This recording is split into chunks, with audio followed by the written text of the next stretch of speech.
বৃহস্পতিবার মহাকরণে এক সাংবাদিক সম্মেলন অনুষ্ঠিত হয়।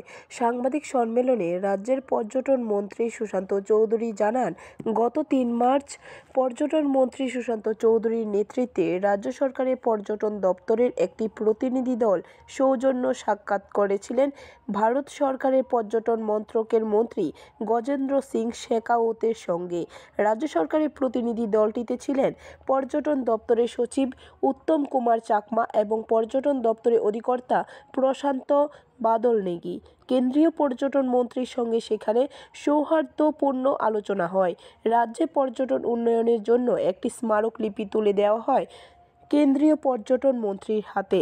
এই স্মারকলিপির মধ্যে উল্লেখ করা হয়েছিল, জিরানিয়া শচীন্দ্রনগর কলোনিতে ত্রিপুরা হেরিটেজ ভিলেজ ও সঙ্গীত এক্সপিরিয়েন্সের উন্নয়নে ব্যয় ধরা হয়েছে 50 কোটি টাকা।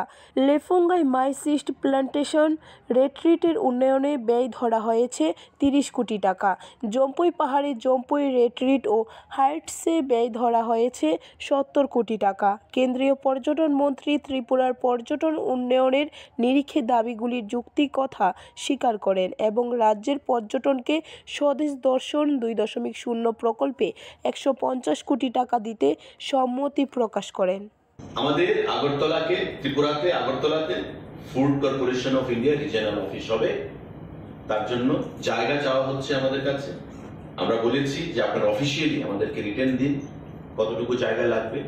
মাননীয় মুখ্যমন্ত্রীর সাথে কথা বলে আমরা সেই জায়গা এফসিআই কে দেব এবং সেই জায়গায় এফসিআই রিজিয়নাল অফিস আমাদের ত্রিপুরা রাজ্যে তৈরি হবে। এটা আমাদের এবারকার দিল্লি সফরে এটা বিশেষ পাওনা, বাড়তি পাওনা, যা আমাদের food corporation of India regional office আগরতলাতে হচ্ছে।